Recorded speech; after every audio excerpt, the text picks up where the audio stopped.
Hey everyone, Megan here, and today is a very exciting day because it is the beginning of Victober! So here's my Victober TBR. Victober, of course, is a read-along, read-a-thon hosted by four lovely ladies, Ange from Beyond the Pages, Katie from Books and Things, Lucy the Reader, and of course Kate Howe. So I love Victober. It was the thing that really got me into BookTube, and this is my first year with a BookTube channel on Victober, and so I will be participating.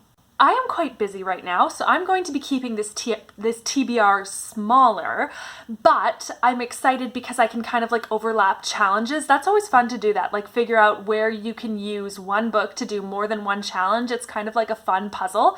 So I am doing that when I can. So Ange's challenge is read a Victorian book or a Victorian novel by a female author, and bonus if it's one that's new to you. So to fulfill this challenge, I will be reading The Tenant of Wildfell Hall by Anne Bronte. I've been meaning to get to some Anne Bronte for a while. This will be my first of hers. So I've heard lots of good things. I've heard that it's the better Anne Bronte novel. I've heard that it's a proto-feminist work. That it's a gender-swapped Jane Eyre, or like a gender-swapped Jane Eyre. Yeah, so I'm really excited to dive into this. Okay, so Kate's challenge is reread a Victorian book. So I will be rereading Cranford by Elizabeth Gaskell. I've read all of Elizabeth Gaskell's novels, many of her novellas, many of her short stories, so almost all of her works. I'm not quite there yet, but almost. So I will actually be buddy reading Cranford with Kate. So that's kind of fun to be fulfilling her challenge with her. Cranford is really delightful. I loved the TV miniseries that came out, I think in 2007, with Judi Dench and many other famous people. Yeah, actually that TV series though is based on Cranford, My Lady Ludlow, and Mr. Harrison's Confessions, which are three different novellas by Elizabeth Gaskell. So if you've watch the TV series and then you go to read, or the miniseries and you go to read Cranford, it is quite different from the TV series, obviously, because it's not all of the novellas there. So Katie's challenge is to read a Victorian book that is either under 250 pages or over 500 pages, or you could do both.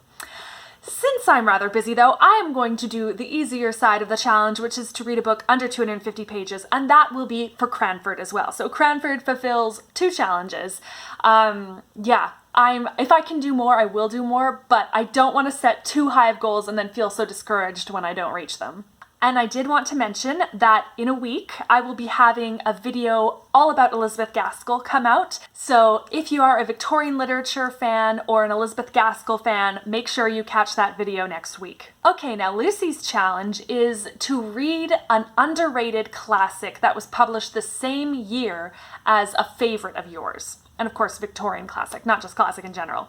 So one of my favorite Victorian classics is Mary Barton by Elizabeth Gaskell. I love Elizabeth Gaskell. This book is fabulous. It's so interesting. It really keeps you reading. The first half is a little bit slower, a little more like predictable maybe, and then something happens and about halfway through and you're just like, oh my goodness.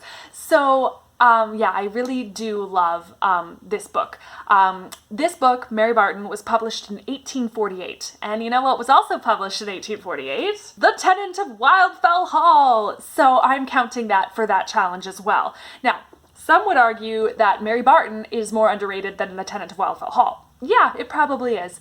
But this is one of my favorite classics, Mary Barton, and The Tenant of Wildfell Hall is by Anne Bronte, who is often, she is still underrated compared to her sisters, Charlotte and Emily. I think she's becoming more and more popular, which is awesome, but she still is so overshadowed by her sisters. So I think that it fulfills the challenge. Okay, now the general challenge is to read by candlelight.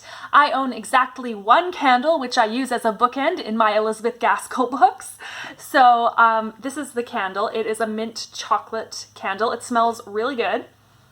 It has like 3 wicks. Oh, it smells really good. So yeah, I'm excited to read by these three wicks flickering away and having delicious smells fill the room. So I'll probably have to read some of the spookier reads while I have my candle going. Speaking of spooky reads, I've been planning to read a certain book for Victober for a very long time. It actually doesn't fit any of the challenges, but I'm still gonna do it. And that is Wuthering Heights by Emily Bronte. This I affectionately call the Beast. That is because I have tried reading it many times. I've read the first 5 chapters. Well, I've read the first 5 chapters twice. And I get to a point where Heathcliff kicks a dog. And when I get to that point, I just get so frustrated that I can't keep reading. I've also listened to the abridged version on audiobook. So, and I did not like it. I listened to that back in February or something. And so I'm going to be doing this as a buddy read with Naomi from Naomi's Bookshelf. We're going to read this together. We're going to take it nice and slow, just do like 2 chapters a day. And I know that it's not a love story, that it's a revenge tale. So I'm hoping that this time around, I'm really giving it my best and I'm gonna see if I can enjoy it. I know it's not for everyone, but I do know that a lot of people love this book. So I'm really gonna try my best to love it. Now, the last thing that I will be doing for October, not Victober, is I'm also going to be reading Emily of Deep Valley, which is one of the Deep Valley books in the Betsy Tacy read-along. So in the midst of all of October, I'm not going to forget the read-along. So yeah, that's a short book though. So yeah, hopefully I can get to all these books. I'm sure I will. And then hopefully I can read some additional ones. I really do want to get through all the Brontes. I've read Jane Eyre. And I really do want to read The Life of Charlotte Bronte by Elizabeth Gaskell. I know you have to take it with a big old grain of salt because it's not very historically accurate, but I love Elizabeth Gaskell and I'm getting into Charlotte Bronte. So yeah, I'm very excited about this. Thank you to all you lovely hosts. I think it's going to be an amazing month. So yeah, until next time, may you all be filled with peace, hope, love, and joy. So take care, everyone. Bye.